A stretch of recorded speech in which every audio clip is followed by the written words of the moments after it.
Pagi ini Prabowo putuskan nasib diplomatik Indonesia dan Uni Eropa. Geger, Prabowo ambil keputusan yang dibenci blok barat. Seperti halnya kemitraan dengan negara-negara lain, kemitraan Indonesia dan Uni Eropa justru cenderung pasang surut.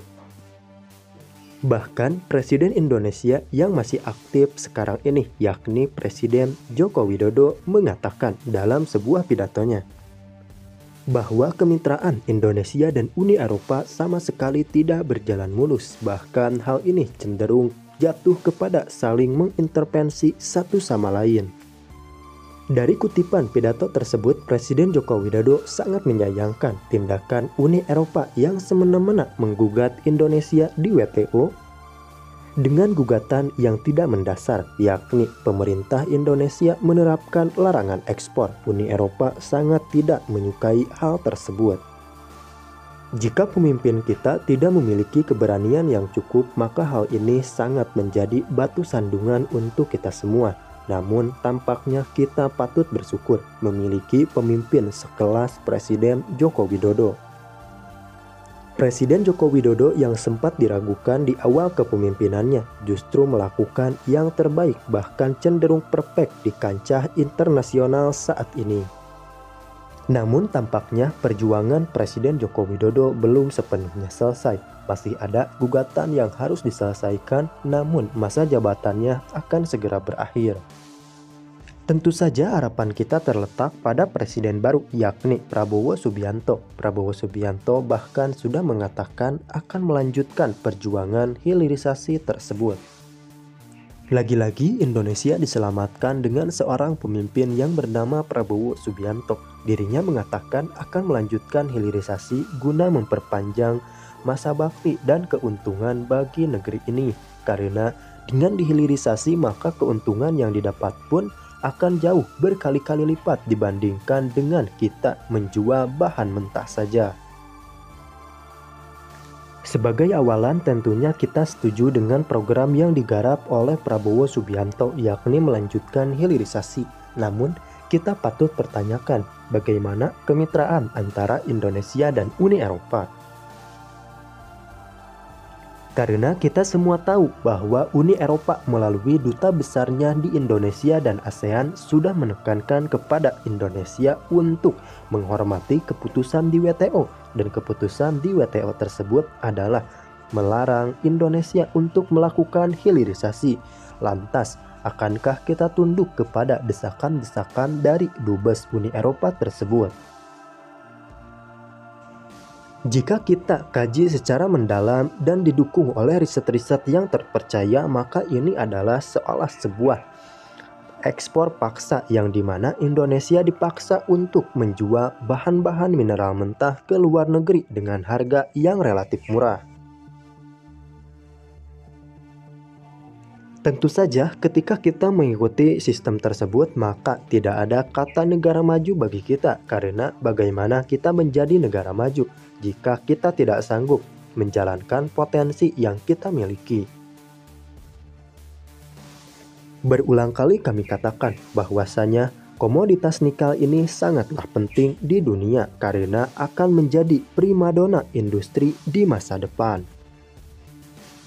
Kita masuk ke dalam pembahasan yang tertera dalam thumbnail dan judul. Lantas bagaimana kemitraan Indonesia dan Uni Eropa? Presiden terpilih Prabowo Subianto telah membahas itu semua. Dan kami di sini akan mencoba merangkumnya secara garis besar untuk Anda. Prabowo Subianto mengatakan bahwa Indonesia sangat terbuka dengan kemitraan Uni Eropa.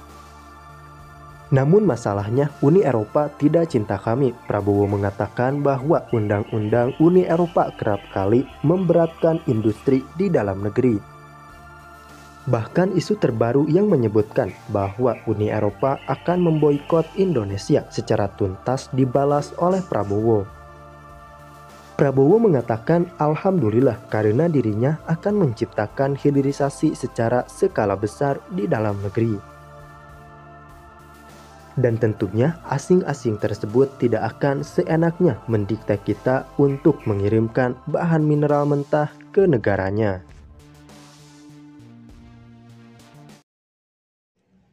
Pagi ini Prabowo putuskan nasib diplomatik Indonesia dan Uni Eropa. Geger Prabowo ambil keputusan yang dibenci blok barat. Seperti halnya kemitraan dengan negara-negara lain, kemitraan Indonesia dan Uni Eropa justru cenderung pasang surut.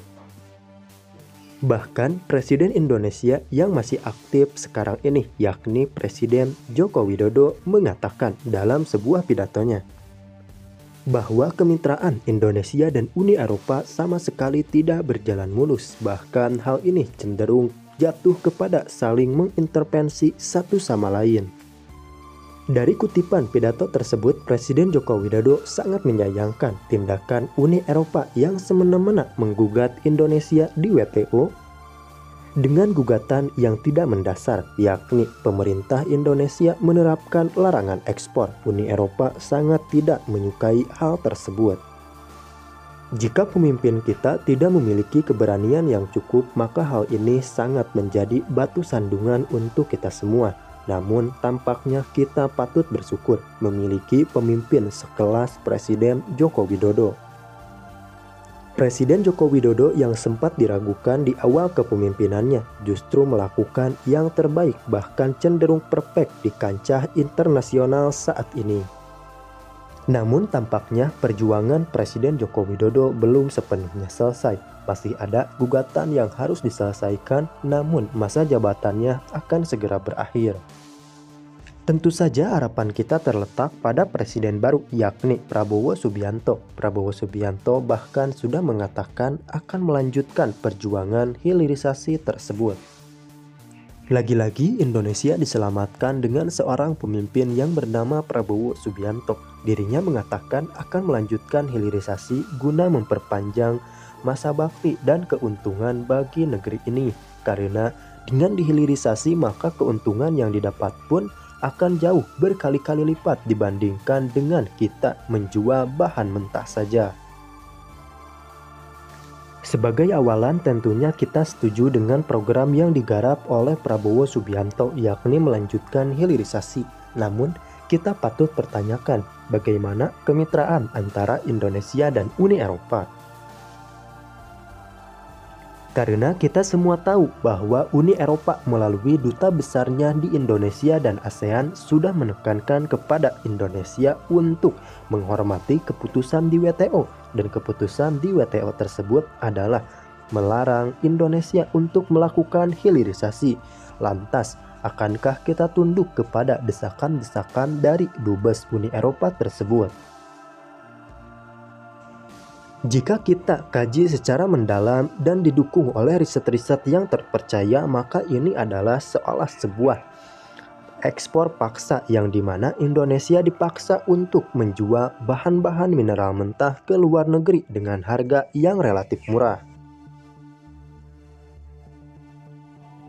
Tentu saja ketika kita mengikuti sistem tersebut maka tidak ada kata negara maju bagi kita, karena bagaimana kita menjadi negara maju jika kita tidak sanggup menjalankan potensi yang kita miliki. Berulang kali kami katakan bahwasanya komoditas nikel ini sangatlah penting di dunia karena akan menjadi primadona industri di masa depan. Kita masuk ke dalam pembahasan yang tertera dalam thumbnail dan judul. Lantas bagaimana kemitraan Indonesia dan Uni Eropa? Presiden terpilih Prabowo Subianto telah membahas itu semua. Dan kami di sini akan mencoba merangkumnya secara garis besar untuk Anda. Prabowo Subianto mengatakan bahwa Indonesia sangat terbuka dengan kemitraan Uni Eropa. Namun masalahnya Uni Eropa tidak cinta kami. Prabowo mengatakan bahwa undang-undang Uni Eropa kerap kali memberatkan industri di dalam negeri. Bahkan isu terbaru yang menyebutkan bahwa Uni Eropa akan memboikot Indonesia secara tuntas dibalas oleh Prabowo. Prabowo mengatakan alhamdulillah karena dirinya akan menciptakan hilirisasi secara skala besar di dalam negeri. Dan tentunya asing-asing tersebut tidak akan seenaknya mendikte kita untuk mengirimkan bahan mineral mentah ke negaranya.